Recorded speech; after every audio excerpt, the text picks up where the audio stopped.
जुले अस्सलाम वालेकुम। मेरा नाम मोहम्मद यासीन। तो आज मैं स्क्वाश लेमा समझाऊंगा। स्क्वाश लेमा क्या होता है कॉम्प्लेक्स एनालिसिस में। तो सबसे पहले हम इसका स्टेटमेंट जानेंगे, इसके बाद देन हम इसका प्रूफ करेंगे। तो स्टेटमेंट में कहा जाता है कि if F of Z is analytic in a domain D, अगर एफ ऑफ जेड जो है डोमेन में एनालिटिक है, defined by mod Z is less than R and satisfy the condition, और ये कंडीशन भी सेटिस्फाई करते हैं mod F of Z is less than equal to M वाला for all Z belongs to D, and ये भी given है F of zero equals to zero. Then हमें ये वाला इक्वेशन प्रूफ करना है। Mod F of Z is less than equal to M divided by R mod of Z. अगर हमें ये प्रूफ हुआ देन हमें ये वाला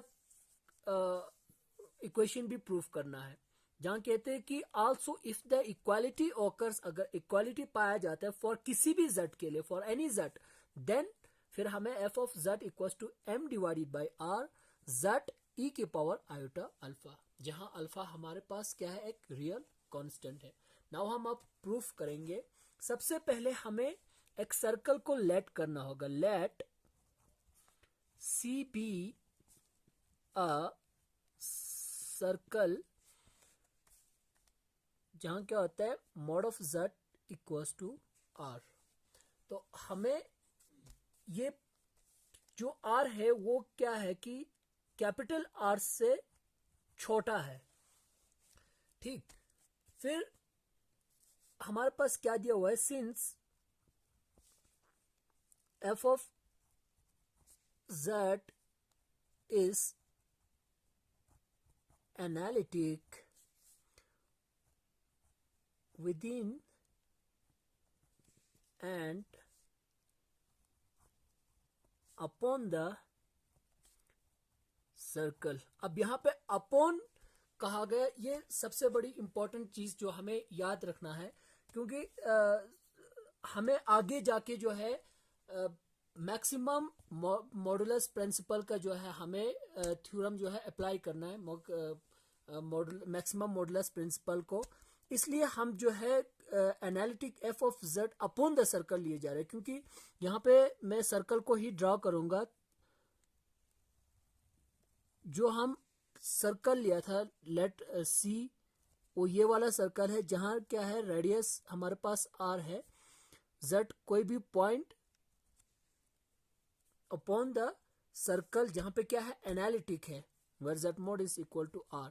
अब इसके बाहर भी एक सर्कल है जो हमारी इस इक्वेशन से, जो एक स्टेटमेंट में less than equal to R यहाँ पे है, और जो हमने लिया है स्मॉल आर जो है जिसका रेडियस ये वाली आर है, और बड़े वाले सर्कल का रेडियस ये वाला। इस सर्कल की रेडियस की मान से हमारे पास और एक सर्कल हमें ड्रा करना पड़ेगा, ये बाहर वाला सर्कल। और यहाँ पे अपॉन द सर्कल ये जो जेड क्या है एनालिटिक है, तो हमें जो है ये चीज याद रखना पड़ेंगे। तो आगे जाके हम इसका जो है इसी अपॉन द सर्कल पे हम क्या निकालेंगे, मैक्सिमम वैल्यू निकालेंगे by the maximum modulus principles के थ्रू। तो अब हमारे पास ये सर्कल जो है एनालिटिक है, और जो सर्कल है तब हम इसको एक्सपेंड किया जा सकता है किसके थ्रू, इस फंक्शन को एफ ऑफ जेड को टाइलर्स थ्योरम्स, जो कि हमने जो थ्योरम हमने पढ़ा हुआ है। तो therefore F of Z can expand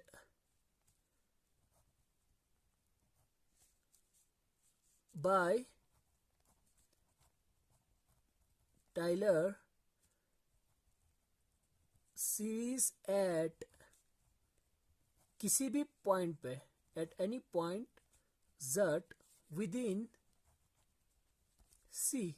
और जहां हमारे पास टेलर थ्योरम का फॉर्मूला क्या होता है, F of Z equals to summation N tends to zero to infinity A N Z की पावर एन, ये हमारे पास होता है। एंड देन हम इस F of z equal to summation N z को हम क्या करेंगे, एक्सपेंड करेंगे। तो हमारे पास क्या आएगा, जब हम एफ ऑफ z को जब एक्सपेंड करेंगे तो हमारे पास आएगा a0 प्लस z की पावर 0 रखेंगे तो 1 आ जाएंगे। दैट्स हम क्योंकि यहाँ पे हम नहीं लिखने से भी चल जाएगा। दैट देन a1 z की पावर 1 तो प्लस देन a2 z की पावर 2 प्लस a3 z की पावर 3 प्लस सो ऑन, ऐसे चलते जाएंगे। तो हमारे पास ये एक इक्वेशन आ जाएंगे किसका, एफ ऑफ z का। और इस इक्वेशन को हम क्या नाम रखेंगे, इक्वेशन फर्स्ट। अब हमारे पास क्या है कि गिवन दिया हुआ है स्टेटमेंट में एफ ऑफ 0 इक्वल्स टू 0। ये जो है हमारे को स्टेटमेंट में गिवन दिया हुआ है एफ ऑफ 0 इक्वल्स टू 0। अब जब हम z को 0 रख करके अब कर देखें एट z इक्वल टू 0 पे अगर हम देखें एफ ऑफ z जो है इक्वल्स टू 0। अब अगर हम F of z equals to 0 रखेंगे तब क्या हो जाएंगे कि किस में, फ्रॉम फर्स्ट वाले इक्वेशन से, फ्रॉम फर्स्ट वाले इक्वेशन से हम z इक्वल्स टू 0 रखेंगे तो हमारे पास सारा इक्वेशंस क्या आ जाएंगे, f इक्वल्स टू 0 रखेंगे तो हमारा फ्रॉम फर्स्ट वी गेट क्या आ जाएंगे, हमारे पास a नोट ही आ जाएंगे। एफ ऑफ z की इक्वल्स टू हमने 0 लिया है तो हमारे पास a नोट ही आ जाएंगे, क्योंकि बाकी सारे z का प्रोडक्ट है तो सब 0 हो जाएंगे। दैट मीन्स हमारे पास a 0 ही बचेंगे, दैट इज a नोट। तब हमारे पास क्या हो जाएंगे फिर, implies a naught equals to 0। क्यों, because F of 0 equals to 0 ये हमारे पास गिवन दिया हुआ है। दैट मीन्स कि हमारे पास a नोट 0 हो जाएंगे। अब इसी को फिर हम सब्स्टिट्यूट करेंगे इसी फर्स्ट इक्वेशन में अगेन, तब हमारे पास क्या वैल्यू आ जाता है एफ ऑफ z का।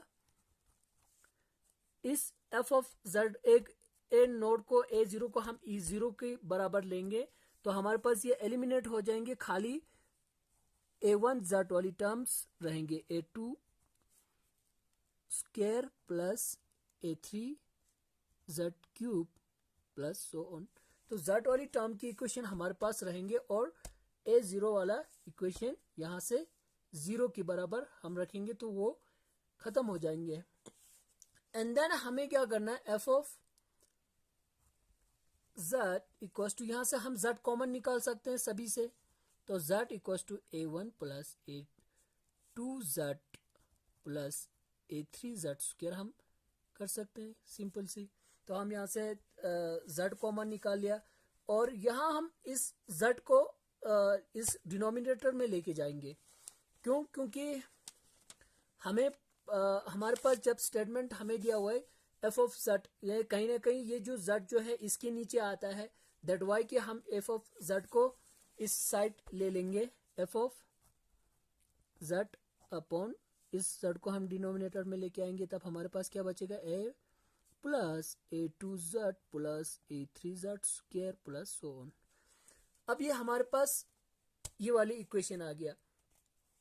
अब यहाँ पे एक चीज हम और करने जा रहे हैं कि हम लेट करने जा रहे हैं क्या, कैपिटल एफ ऑफ z किसके बराबर, इस इक्वेशन के बराबर हम कैपिटल z को लेने जा रहे हैं, small F of z upon z, जो कि किसके बराबर है, a1 plus a2z plus a3z square plus so on. अब ये चीज हमें याद रखना है कि कैपिटल एफ ऑफ z हमने लिया है small F of z upon z के बराबर। अब यहाँ पे एक चीज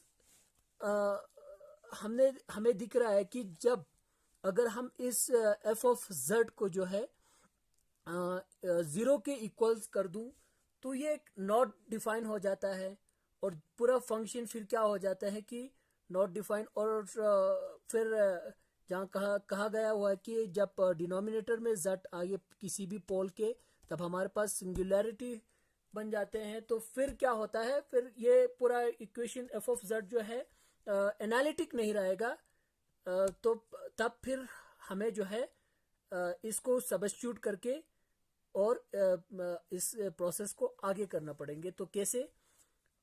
the function f of capital F of z has a singularity कहाँ पे? एट z इक्वल्स टू 0 पे। ठीक है, फिर विच जो हम क्या कर सकते हैं, we can be remove it if we define. अब हम इसको किस तरह से रिमूव करा जा रहा है कि इसको डिफाइन करके ये समझने वाली बात है। अब यहाँ पे हम z का जो है वैल्यू 0 रखेंगे और ये वाली प्रोसेस हमने जहाँ पे f of z upon z का वैल्यू हमारे पास क्या आया था, a1 a2 a3, तब हमारे पास ये वाले इक्वेशन आ गया था। तब इसको अगर हम z इक्वल टू 0 रखें इस इक्वेशन में, तो a वाले टर्म में खाली z नहीं है, बाकी सभी a2 के साथ भी z का प्रोडक्ट है, a3 के साथ भी z का प्रोडक्ट है, सारा टर्म जो है 0 बन जाएंगे। हमारे पास क्या बचेंगे, खाली a1 बचेंगे। तो फिर क्या हो जाएंगे, f ऑफ z जो है हमारे पास किसके बराबर हो जाएंगे, a1 के बराबर, for z equals to 0। Therefore f of 0 किसके बराबर हो जाएंगे, a1 के बराबर। ठीक, अब यहां से हमें क्या पता चल जाता है कि हमारे जो फंक्शन है वो क्या हो जाता है, एनालिटिक हो जाता है। So the function f of z is analytic. अब एक चीज यहां पे हमें निकालना होगा, वो जो पहले भी मैंने आप लोगों को दोहराया कि यहाँ पे मैक्सिमम मॉडुलस प्रिंसिपल लगेंगे। So by maximum modulus principle, maximum modulus principle के तहत क्या होंगे हमारे पास, F of mod of F of Z के फंक्शन में जो है एक मैक्सिमम वैल्यू अटेन करेगा, जो हमारे पास एक पॉइंट होगा। वो हम पॉइंट क्या लेंगे, देखो मैं यहाँ पे बताता हूं कि F of mod F of Z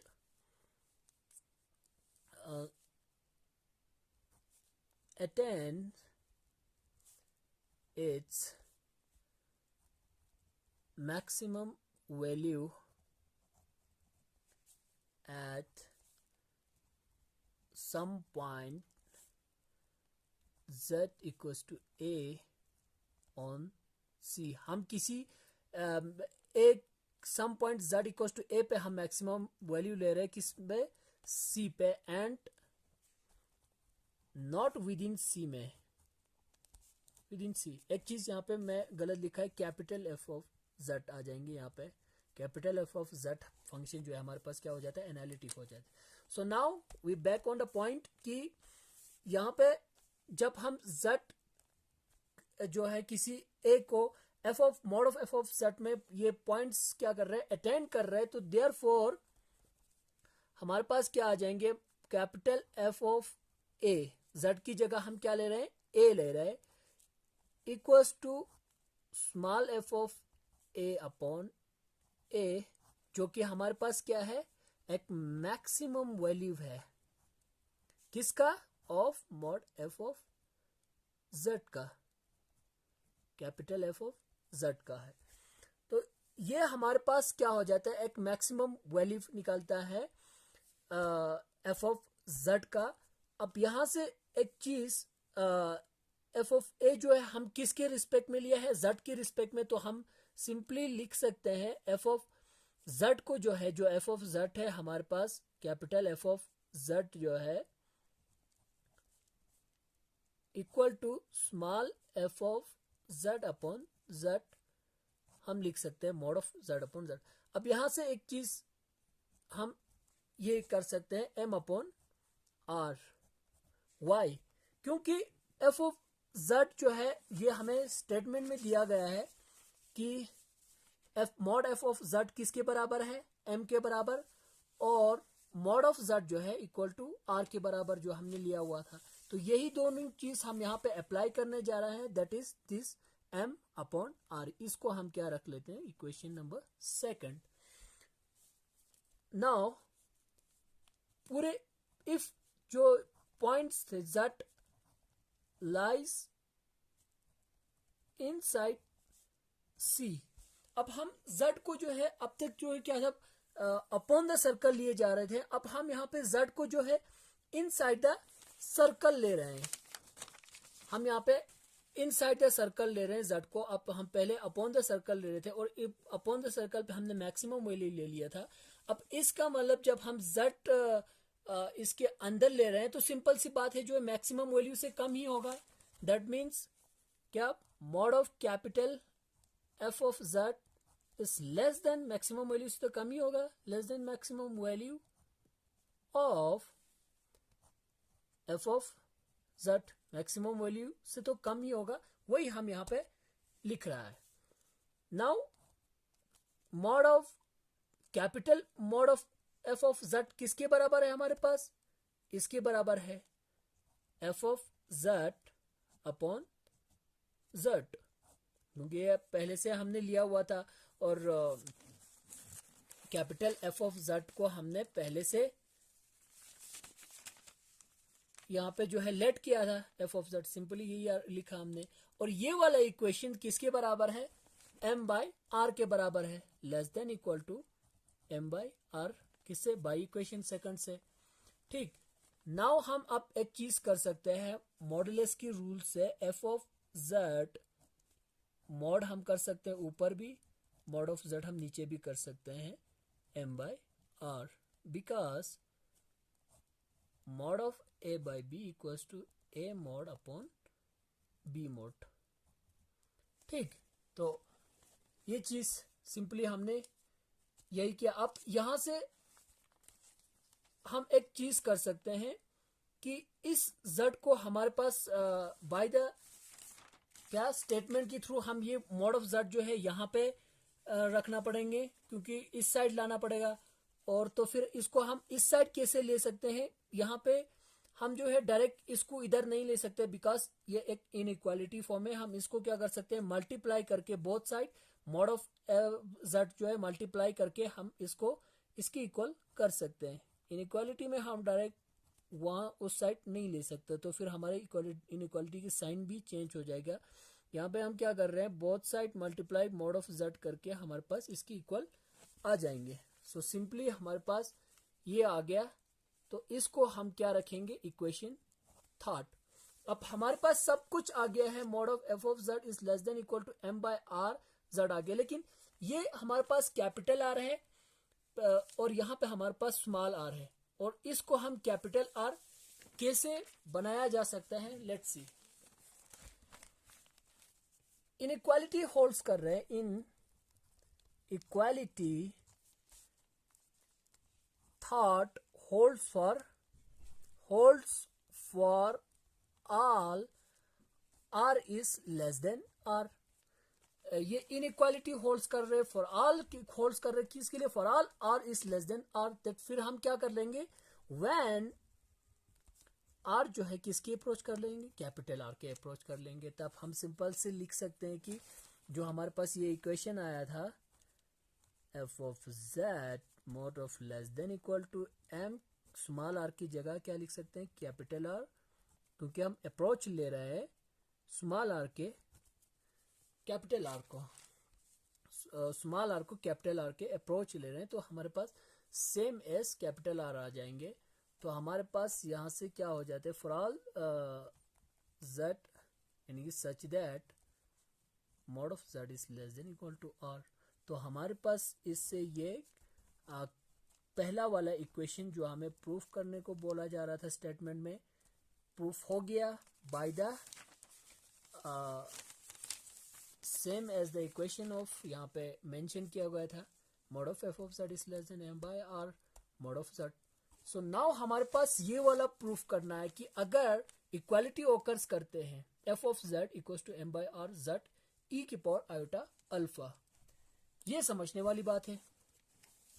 तो हम इसको कैसे प्रूफ करेंगे? सिंपल है, जब हमारे पास ये इक्वेशन अगर प्रूफ हुआ है तो नेक्स्ट इक्वेशन को प्रूफ करना बड़ा ही सिंपल है। Now from equation second and equation third, equation second और थर्ड से, इक्वेशन सेकंड हमारे पास कौन सा है? ये वाला है, और हम इक्वेशन थर्ड हमारे पास ये वाला है। इक्वेशन सेकंड और थर्ड से हम क्या कर रहे हैं कि वी हैव खाली सिंपल जो है z की जगह हम a पुट करके लिख रहे हैं। इक्वेशन सेकंड और थर्ड को लेकर f ऑफ a z की जगह हम a रख के कर रहे हैं खाली, equal to m by R mod of a।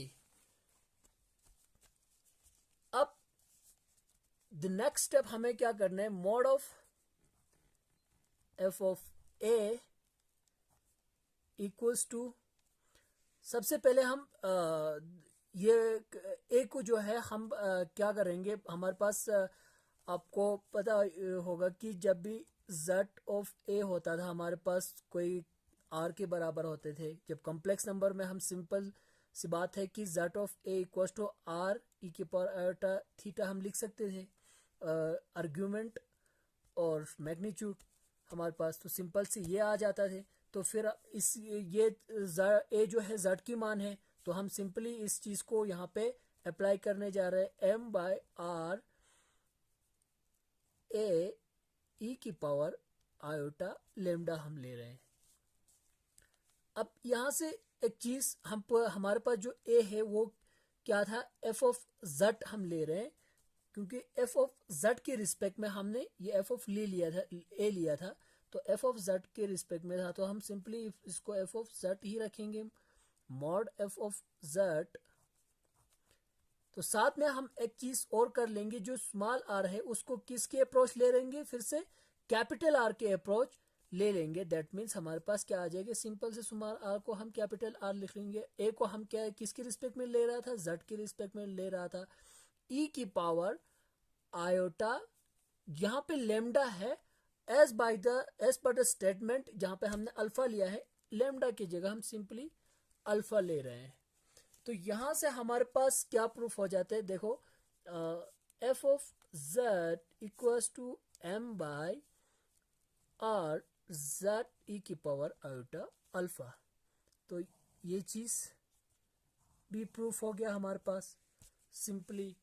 तो यहाँ पे क्या है? Simply alpha is a real constant. So now this is the proof of Squar's lemma complete. Thank you so much.